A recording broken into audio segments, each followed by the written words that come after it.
This morning I woke up to the news that a 15-year-old YouTuber had committed suicide after his channel got demonetized. He was living in a situation where he was being abused by his family as well, and this was probably just the straw that broke the camel's back. I also woke up to the news that my reaction to the Crunchyroll Awards had been blocked worldwide. And then of course I hopped on Twitter to witness about 70,000 children calling me a boomer because I don't like JoJo's Bizarre Adventure Part 5's art style. My reaction to all of this, of course, was, well, sounds like a day as a YouTuber. I then went about my usual morning routine of bringing the electric heater downstairs to try and warm the kitchen, staring out at the snow as it piles up, burying me in this too expensive of a house that I moved into because I thought I could afford it, not realizing that my Patreon was going to take a massive dip as soon as I moved in on account of the fact that I wasn't uploading frequently enough, bringing me to the realization that I can't afford to not upload constantly. Literally, I can't afford it. I signed a 1-year lease here. It costs $2,300 a month to live here, on the far outskirts of Boston. Boston, which happens to be one of the most expensive cities to live in the United States, and also happens to be home to one Mike Toole, an older, influential anime writer who, upon seeing my JoJo reaction video where I'm screaming about being a drunk, insane person, he says, "I just assume all these YouTube celebrities are millionaires." Out of all the responses I got, I think that's the one that pissed me off the most. This is coming directly after I nearly lost my channel entirely due to false copyright claims. I, who makes very little money off of ad revenue and pretty much everything off of very generous fan donations from a group of people who I have to placate by constantly drip feeding content at all times, because doing otherwise does not work. And I don't mean this to slag off my patrons. I know a lot of you will stick around, a lot of you have faith in the things that I do, that I'm going to provide the type of content that you like. You won't just unsubscribe because there wasn't a new video in a couple weeks. But nonetheless, I did end up in the position I ended up in when I moved here. So I can only have so much faith. Meanwhile, I'm over here trying to explain to my audience that no, I didn't suddenly change my mind about the idea that objectivity doesn't exist and that everybody is allowed to like whatever they want, and just suddenly flip a switch and become someone who thinks that everyone's wrong who disagrees with me. I am being facetious, because I want to believe that after making countless videos where I insistently repeat myself that everything anyone says is just their opinion, that there is no way to say that something is objectively good, I have at that point earned the right to crack jokes such as that everyone who disagrees with me is wrong.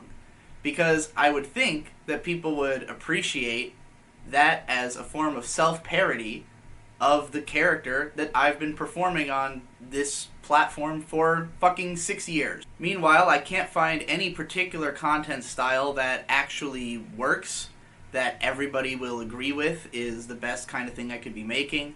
When I try to make the kind of content I'm actually passionate about, such as videos about music, or videos about games that I'm interested in talking about, it doesn't go anywhere. And I'm faced with the dilemma that if no one style of content I produce is going to get a massive amount of attention, or even a massive amount of praise from the people who already are paying attention, then the only resolution is to make as much of it as possible. Meanwhile, the first friend who I made as a YouTuber, who's been doing it just as long as I have, and is now struggling to become an indie game dev, living in my house for free, simultaneously has a leg problem that's made him unable to walk, and now has the flu, had to go to the hospital, is in crushing amounts of student debt, and doesn't have any money. The rest of my friends are struggling to keep their careers off the ground. And our plan to have everybody move to Boston and create some kind of artistic cabal is standing on shaky ground as I fucking hate this place.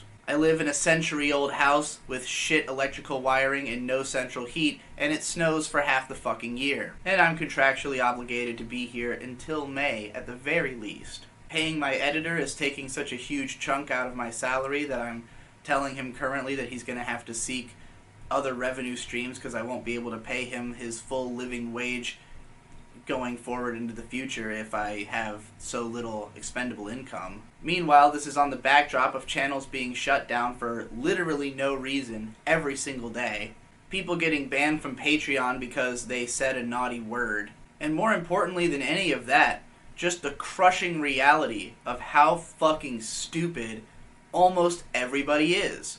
Being besieged on all sides by people who feel the need to constantly shove their fucking political opinions in your face, and then to tell you how wrong you are because you didn't watch whatever video they watched that convinced them that they know what they're talking about. So how can you know what you're talking about? Slowly feeling yourself becoming more and more of an angry, bitter, resentful asshole who is not only incapable of making new friends, but doesn't even want to, because who the hell is worth it?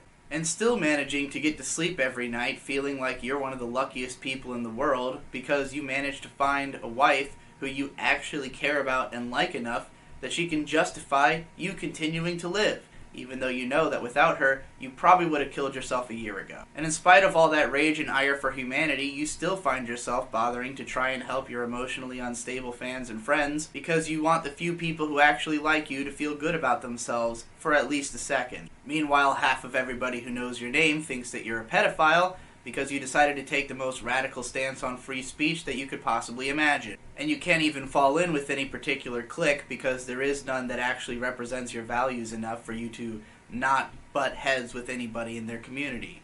The vision in your head for what your life was going to be when you moved to Massachusetts right after they legalized weed was that you were going to do nothing but smoke pot and watch anime all day and then take trains into the city to eat at crazy exotic restaurants. When in reality, weed took 4 months to actually be available for sale. Your wife ended up in the hospital and is afraid of even smoking it anymore. Now that it's finally legal, it's prohibitively expensive for somebody with the terrible expenditure history that you currently have, and it definitely isn't even worth it. Meanwhile, going into the city is a huge fucking pain in the ass, and you don't want to go outside for about 70% of the year because it looks like this. So day in and day out, you feel your back deteriorating as you sink further and further into an aging $30 couch you can't afford to replace while you watch every single anime that ever came out in an entire year and try to make videos about it every single goddamn day. Meanwhile, watching contemporaries start their careers much later than you and blow past you immediately with more formulated content that you can't stand to watch and wouldn't be able to bring yourself to duplicate. While half of your friends, who you consider to be even more talented and even better at making videos than you are giving up on the dream of being a YouTuber entirely because they just can't deal with the entire system anymore and were never even as successful as you were because you make more formulated content than they do. Meanwhile, plugging away at more literative writing in your spare time that you can't do anything to monetize because the entire industry of writing literatively has fallen apart. And if you don't make something as a YouTube video, then not enough people are going to see it for it to have any kind of impact. And not enough people care about creatively phrasing things over the way that they care about creatively framing things in a camera. As you balance all of these emotions and different content styles, you're also constantly thinking about how you can possibly open second revenue streams by making some kind of product that you could actually sell to people, except that because you are in fact a one-man team, you will never find the time to actually act on these ideas. The one time a so-called talent agency come MCN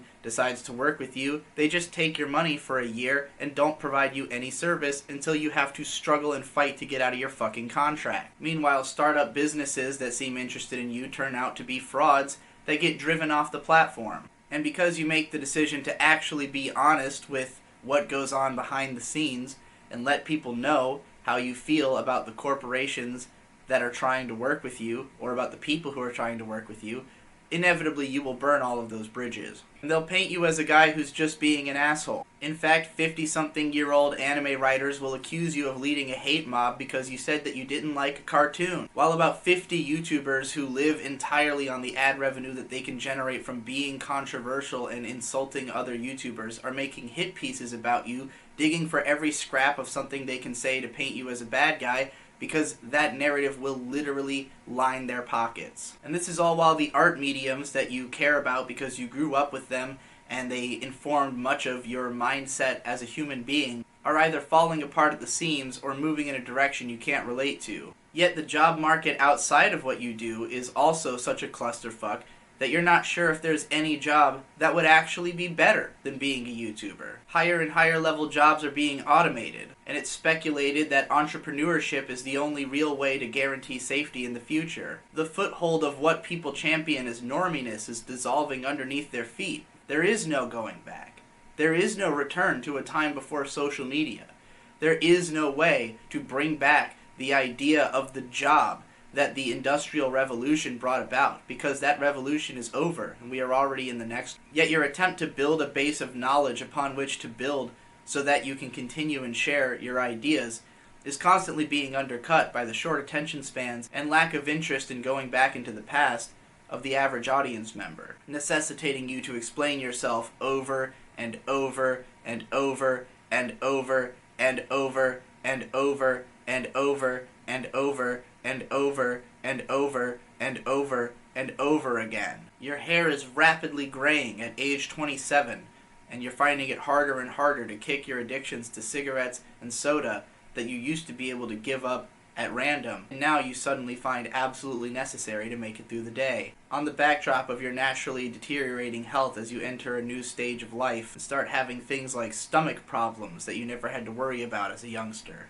The internet creators who inspired and impressed you slowly either fall off of the platform or continue to make lower and lower effort content as a means of survival, and nothing new is arriving to replace them. You spend a month desperately searching through YouTube channels trying to find something, anything that can fill more of your time by giving you something new to subscribe to, while the rest of the world is seemingly content with an endless deluge of Netflix bullshit constantly shoving political agendas in your face. Being a YouTuber sure is great, just like living on planet Earth sure is great. I love it here. What a fun time. What a great life here on this earth.